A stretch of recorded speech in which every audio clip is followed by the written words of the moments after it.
Alrighty, welcome. This is Randy Cross, and this is the Randy Cross Podcast, Season 2, Episode 6. A lot of the same things in this broadcast. We're going to have an interview. We're going to have sports. We're going to have the Wahmbulance. We're going to have Feel Good, everything like normal. But we're going to combine the interview and the sports together. And in this case, getting towards the end of college football season, we want to concentrate on the individual games just a little bit more. And we'll have as a guest Houston Nutt, three-time SEC Coach of the Year, my colleague at CBS Sports. And Houston's going to help us break some of those games down and some of the games we're going to see next weekend. All right, so let's get to the interview.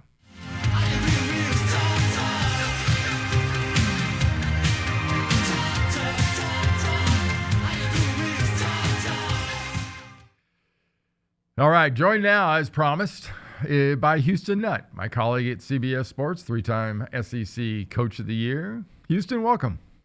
Hey, thanks for having me, Randy. Yeah, it's been quite a year so far, hasn't it, in college football? Oh, man, it really has, and, boy, it's going to keep getting a little more interesting as we go, especially as we turn into November. Hey, so far this year, do you have a favorite story? And when I say story, I mean either a player or a team or something that's happened. You know, the thing that just comes to my mind so quickly is Joe Burrow. This guy, when you think about LSU, and the many times I've competed against LSU, you always knew that there was going to be a great defense, and you knew that they're going to have great athletes. But offensively, it's going to be pretty vanilla. They're going to run to the right. They're going to run to the left, maybe a little play action. But, you know, you watch it this year, and it's unbelievable. I mean, they're spreading it out, different formations. Joe Burrow seems like he's in such command of the offense, knows where to go with the ball. He's been fun to watch. And I think that's, to me, always stands out because I just don't think of LSU being so creative on offense. Yeah, there's not many awards for coaches. I mean, one coach is recognized usually as the Coach of the Year, gets the Eddie Robinson Award and a couple others. But assistant coaches are even less recognized. What is there, one for that? The Frank Broyles? Frank Broyles, that's right. And that's if right. there is, don't you think Joe Brady, the coordinator there that came over from the Saints, has got to be pretty much the leader in the clubhouse? Absolutely. Absolutely. He has changed it. I mean, just overnight, changed the way they take the field, the formations, the way they mix things up. No doubt about it. Yeah. Hey, well, let's go through some of these scores from last weekend. I'd love to get your thoughts on some of these games, okay? All right. The first one was the performance overall by Clemson. Now, they played the Wofford Terriers. It was 59-14. But was there something about this game consistently from Clemson that impresses you enough that, you know, they would be one of your top four teams, you know, if we had a playoff right now? You know, when you look at Clemson, you know, everybody says, man, they just hadn't done this. They hadn't really been as prolific as they were last year. Trevor Lawrence is throwing too many interceptions. But, you know, when you sit there and you look at these scores, Syracuse 41-5, and they beat Texas A&M. They beat Florida State handily 45-14, Louisville. And the bottom line, they got to play who's on their schedule. And it's pretty clean. I mean, it's pretty clean. Now, they squeaked by North Carolina, and I know there's turnovers, but I think they're getting better, Randy. I do. I think they're getting better. And when you look at Travis Etienne, we know how explosive he can be. Yeah, nine carries for 212 yards. Yes, exactly.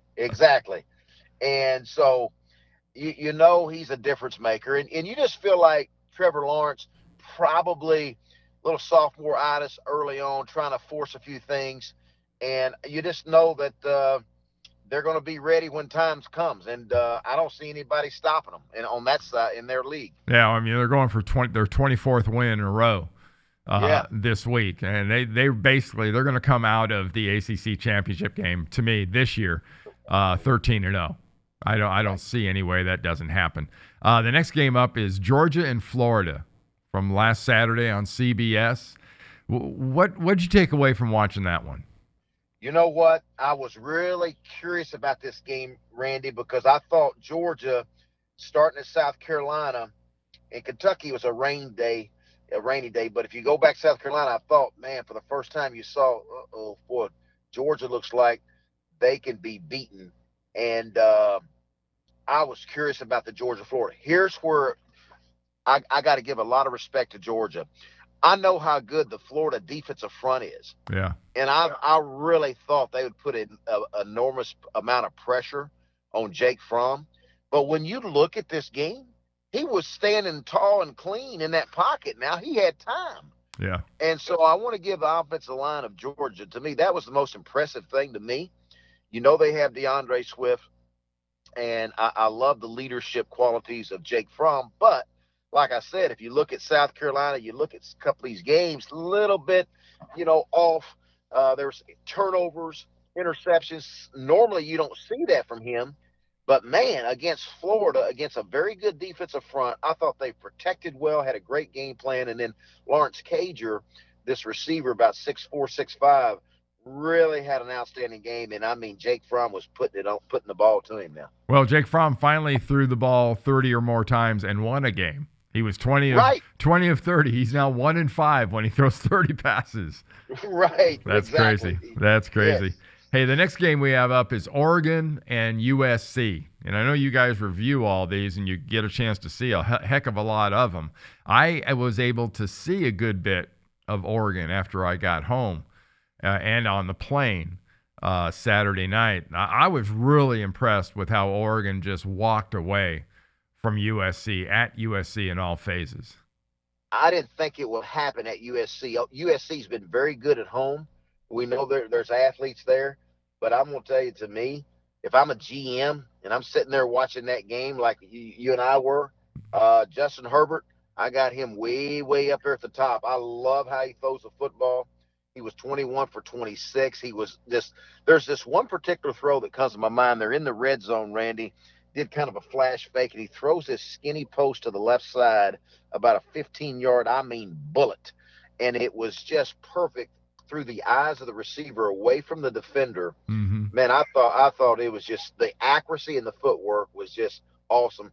You go back to the first game and you look to this game, man, Justin Herbert, to me, he's really improved, and Oregon's got a good football team. They got to be kicking themselves about the first game, especially when they had Auburn down 21-6. Oh yeah. But if Auburn closes well, it'll be the proverbial good loss, which that's right. I think is an oxymoron personally. But speaking of Auburn, they're our next score up.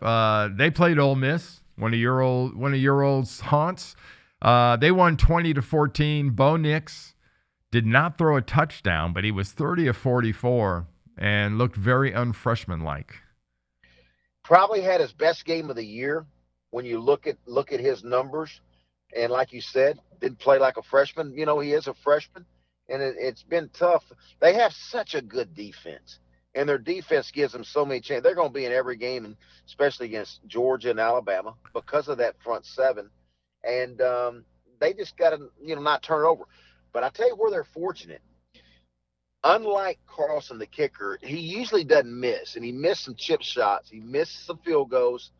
Auburn has some turnovers, and all of a sudden you look up and Plumlee, this quarterback for Ole Miss, he's a nightmare for defensive coordinators. This guy can fly. I think Auburn's very, very fortunate to get out of there with a victory, because they were right there. If they don't get the holding call there at the end, mm-hmm. Ole Miss really has a chance to win. But I'm with you on Bo Nix. Didn't act like a freshman. He's getting better. He's going to be fine. He's just a freshman. They really need that tailback. That's what he needs, a running game to help him. And they just been so-so on offense. Yeah, well, we'll find out here with Georgia and Alabama on the horizon. Next up on the scores, Baylor and West Virginia. Baylor beat West Virginia 17-14 and stays undefeated. Will they be getting more respect when these polls start coming out and the playoff poll starts coming out, or do you think they're going to be discounted just because people don't buy yet? Yeah, I'm really curious, Randy, as they go to TCU, Oklahoma, Texas. The next three games is what I have my eyes on. If you would have asked me, you asked me the first of the show, what sticks out besides Joe Burrow, I was going to say Baylor.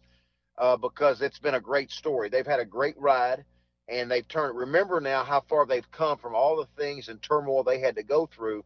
I give Coach Rule a lot of credit for piecing everything together and really putting this team together. Um, if they keep winning and win a championship, they've got to have a chance to do something. That's the one thing about this thing where I really love 5 champions in a playoff and have 3. That's another discussion. But Yeah. Baylor's got to keep winning because, like you said, I just don't think everybody's totally bought in, but they're going to have to be bought in if you look at the next 3 weeks. And if they make noise these next 3 weeks, watch out. Well, speaking of undefeated, or in this case, formerly undefeated, SMU played Memphis last week, went into Memphis, sold out Liberty Bowl, and Memphis won 54-48. And again, Shane Buechele, former Texas quarterback for SMU, had a great game, threw for 456 yards and 3 touchdowns, but they couldn't beat Memphis. So, what does that tell you about the American? The American put on a show. They've really got some publicity, which they deserved, to have that primetime game. Packed out Liberty Bowl. I've never seen it packed like that. It's completely full. Tremendous atmosphere. Brady White, fun to watch. But I tell you, I kept waiting for Gainwell, and they kind of Gainwell didn't have his normal 100 yards catching, 100 yards receiving. Then all of a sudden you look up and you got this Antonio Gibson, just unbelievable, making plays on kickoff. The kickoff, to me, the kickoff return was the game breaker for SMU. They do an unbelievable job at Memphis. Seems every year they've got somebody that can take it back. They do. The speed just showed up, and they're fun to watch. Now I've seen them several times on our station, Randy, and they're fun to watch. They make things happen, and Antonio Gibson, Kenny Gainwell, unbelievable. Well, another one-loss team in the American, Cincinnati, got a little scare from East Carolina, 46-43.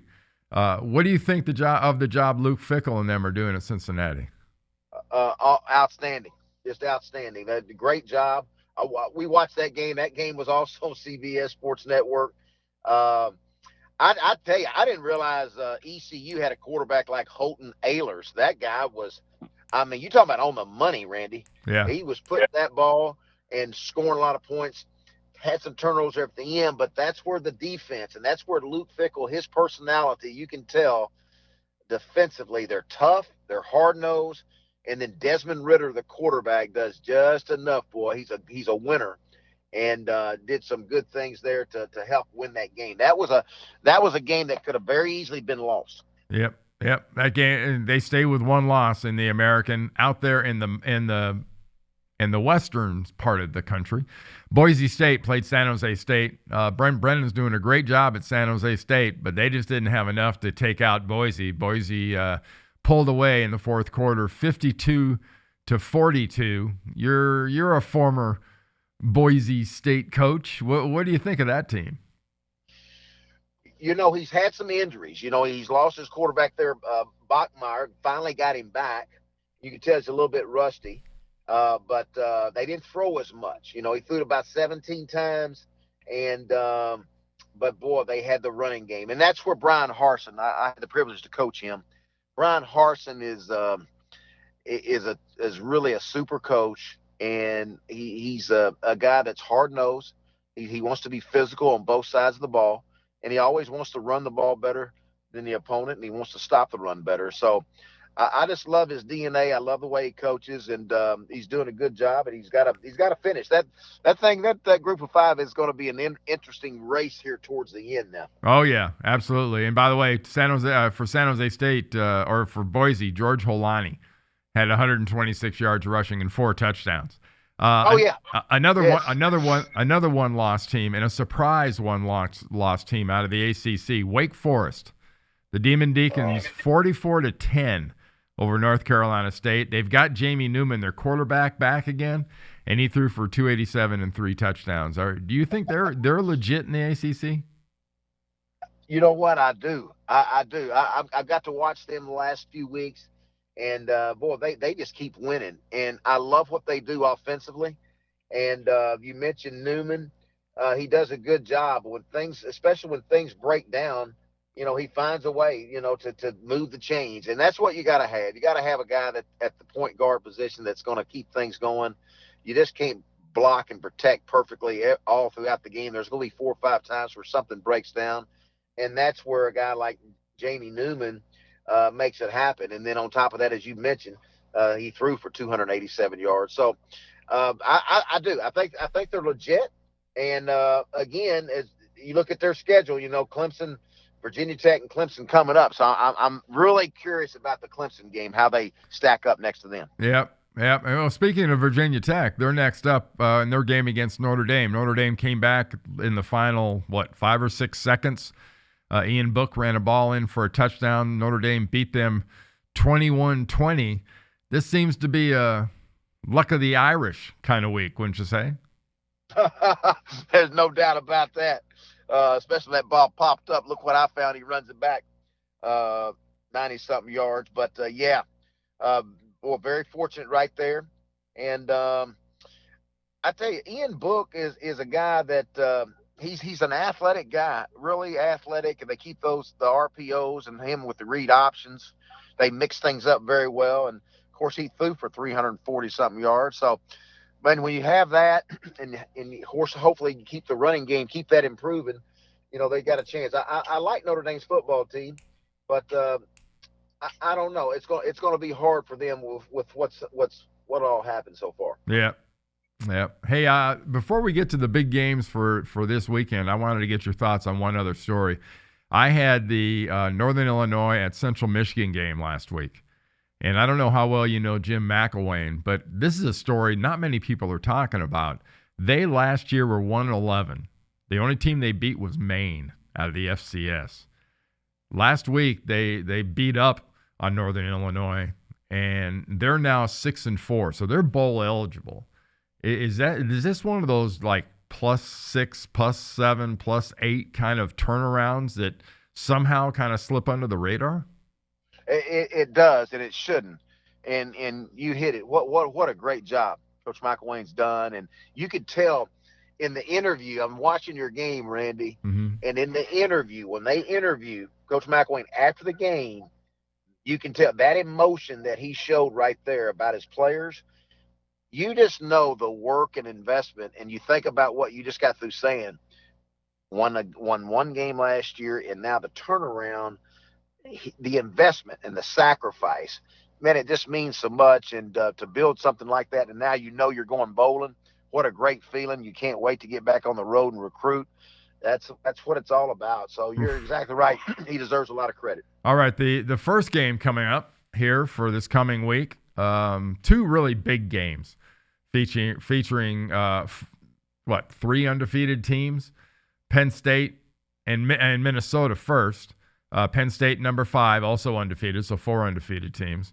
And Minnesota at number 13. What are you expecting out of that one? Do you think the Row the Boat boys out of Minnesota with P.J. Fleck can keep this thing going?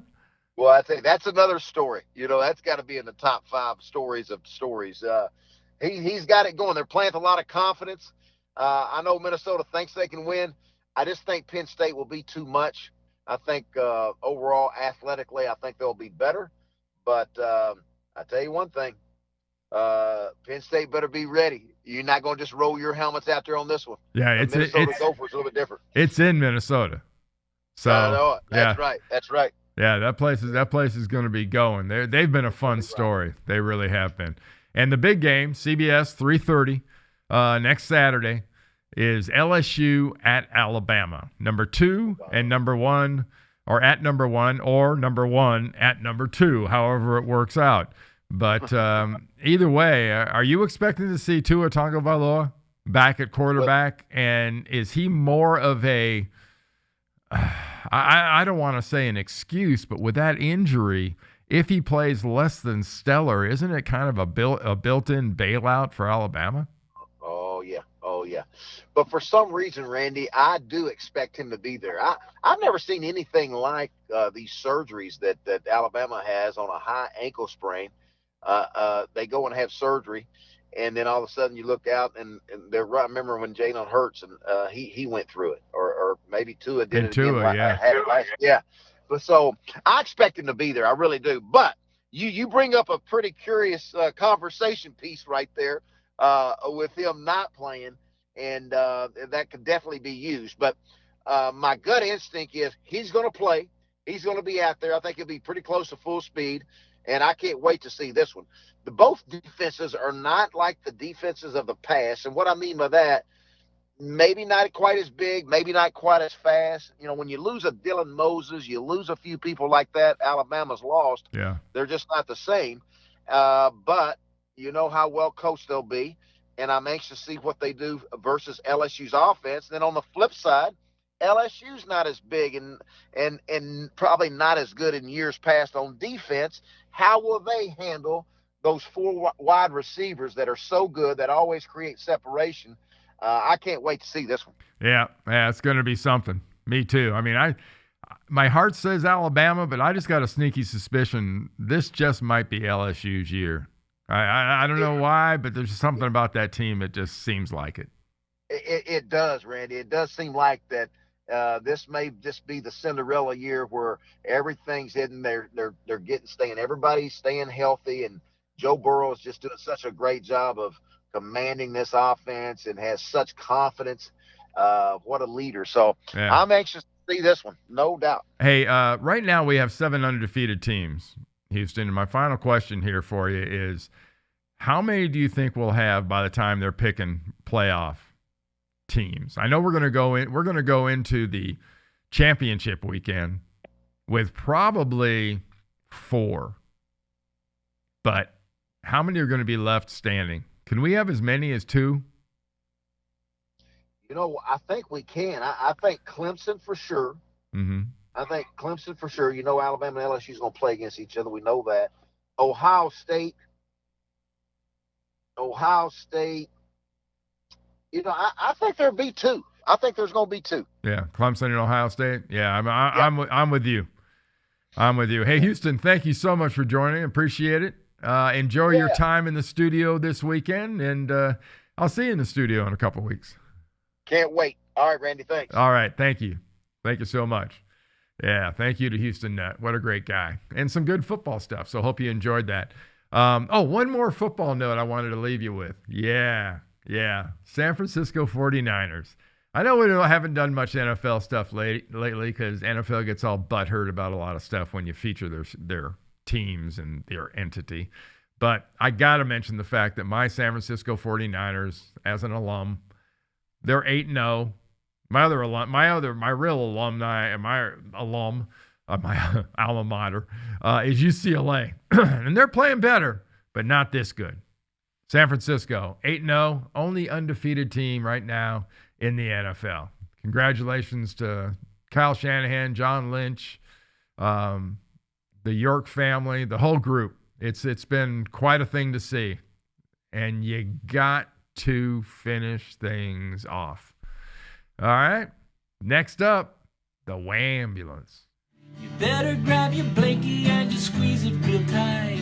These people need to get a real life. Ah, yes. Welcome to the Wahmbulance. This is actually kind of a combo story, but they both kind of take place based in New York. Did you see this picture of the president putting a Congressional Medal of Honor on Conan, the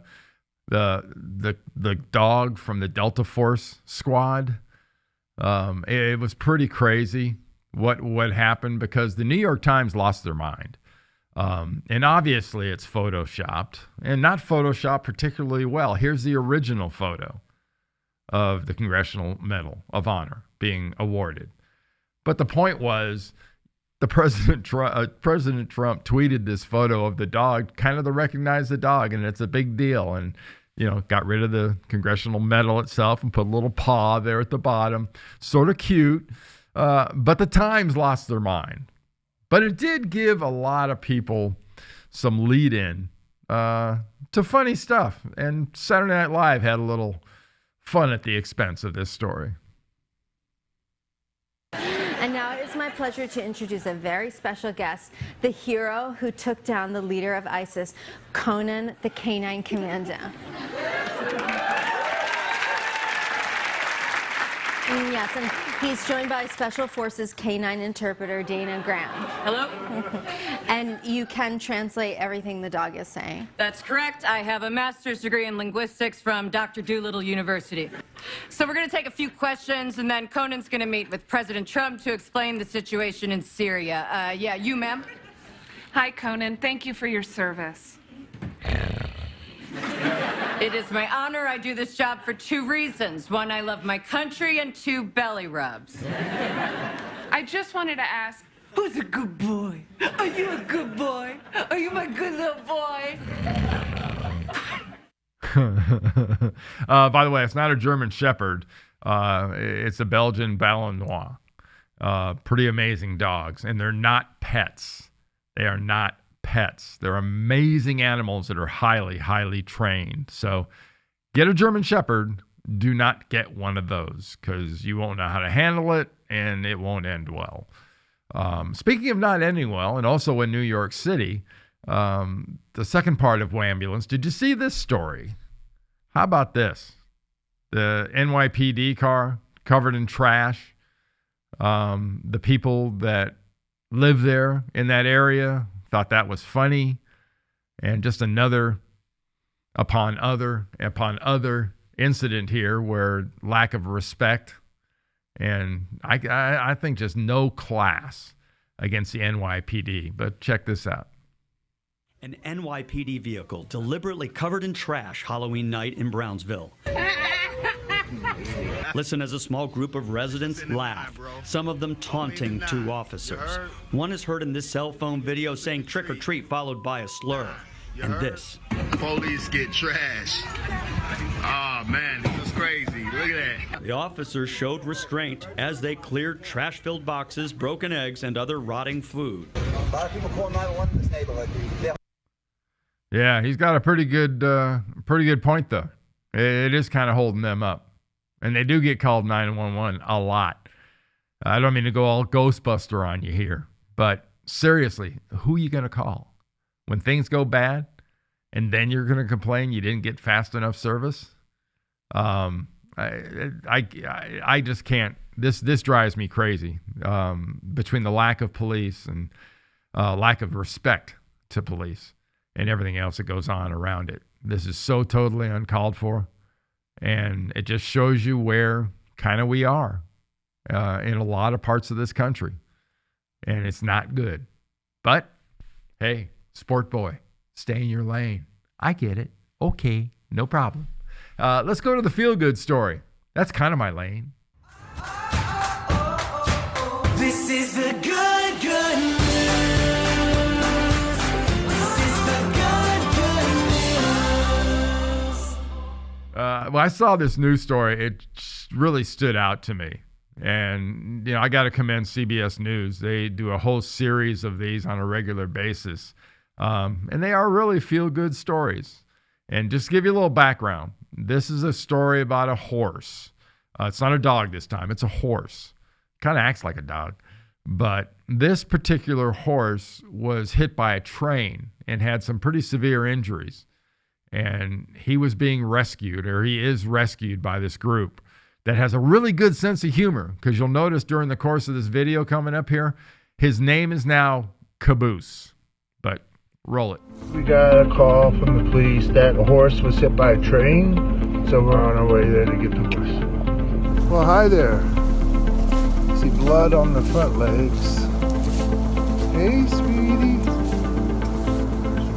So it looks like more gaseous than anything. Gaseous. Ooh, that's a bad one. Alright. You can tell that it does not feel good for him to walk. Do you think you can get the trailer up here? I can get it up. Okay. We'll just stay here, buddy. We'll just stay here.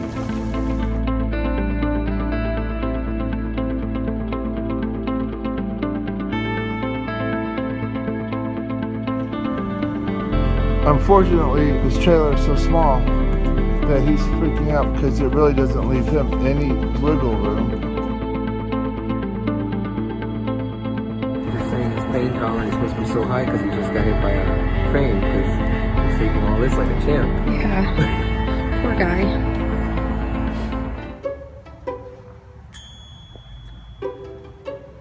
So we're here rechecking Caboose and the specific leg injury that we were most concerned about. And right now it's looking really, really good. Did you hear that, Caboose? That's my baby.